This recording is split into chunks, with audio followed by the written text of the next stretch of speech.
Sega.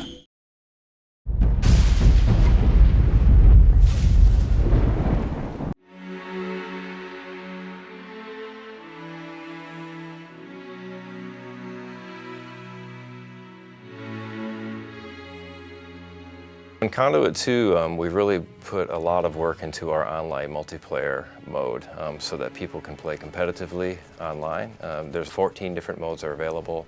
Loads of different levels are available. We created a bunch of new maps. We started developing our maps right from the very start. So we've got really good maps that play very well. And then in addition to that, we actually had fans vote on their favorite maps from Conduit 1. And then we pulled those favorite maps over into Conduit 2, polished them up, set them up so they work better with the new technology. So there's a lot of different maps that are available for you to play with online. You can use different weapon loadouts so that you can choose different upgrades for your suit, different weapons that you can take with you into the multiplayer game, and you can face off against each other using headbanger headset to talk to one another and just have a great time blasting the heck out of each other.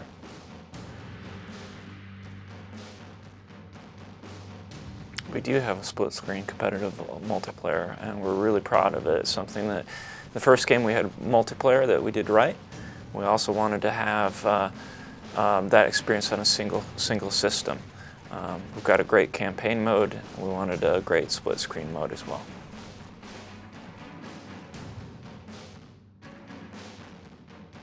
There's this really cool new mode in Conduit 2 called Invasion Mode, and basically 4 people can get together and play split screen on the same console and cooperate with each other to fight waves of monsters. And then as you're defeating all the different monsters, they keep coming at you harder and faster, and as you defeat them, they give you credits that you can use to purchase items later in the game. There are over 20 different weapons in Conduit 2, each of them with their own unique firing abilities. They all have a primary and secondary fire mode. Some might have a charge mode, some might have a secondary like a scope, and then each of the weapons is tailored so that it works really well for the Nintendo Wii. A couple of my favorites are the Arc Eclipse, which allows the player to go invisible for periods of time. It's really a very stealthy weapon. The Aegis device is a lot of fun as well. It's very neat. It's a shield weapon, collects all the armament of the enemies that are firing projectiles at you, and then you can focus those and shoot them back at your enemies. And I would have to say that my 2 favorite weapons in Conduit right now are probably the Hive Cannon.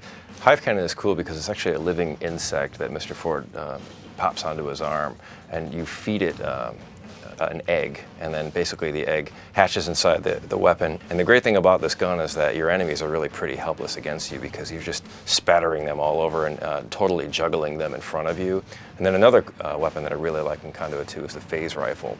And what's interesting about this weapon is it's a sniper rifle, because in Conduit 2 we wanted something that was more like a sniper rifle. We wanted to do something a little different. So what we've done is created a weapon where you can snipe on an enemy, but you can also snipe directly through a wall. Once you've targeted your enemy in front of you and you see him, you pinpoint him through the wall, you have to keep your reticle range somewhere on top of that enemy until it phases into the enemy. Once it's phased, it's a single shot kill and just takes him down. It's a very devastating weapon. If you're playing in multiplayer, you know when you're being phased onto so that you can get a chance to get out of that player's range. So that way it keeps things a little bit more fair on the battlefield. It was really important for us this time to have genuine, legitimate bosses. In the first game we had larger enemies, more hit points, but they weren't really multi-stage bosses. We really wanted that variety. We wanted to break things up, and I think we did a good job of it this time out. There are a number of really great bosses. The Leviathan is definitely one that's tremendously cool. He's this big biomechanical snake that the player has to whittle away at. So he's got these orange bits that flange out on him, and you have to pick away at him. Then he's got like another stage where you have to, where parts of him become vulnerable, and you need to smack away at those. And then finally you need to electrify him through completing a circuit of multiple electrified harpoons.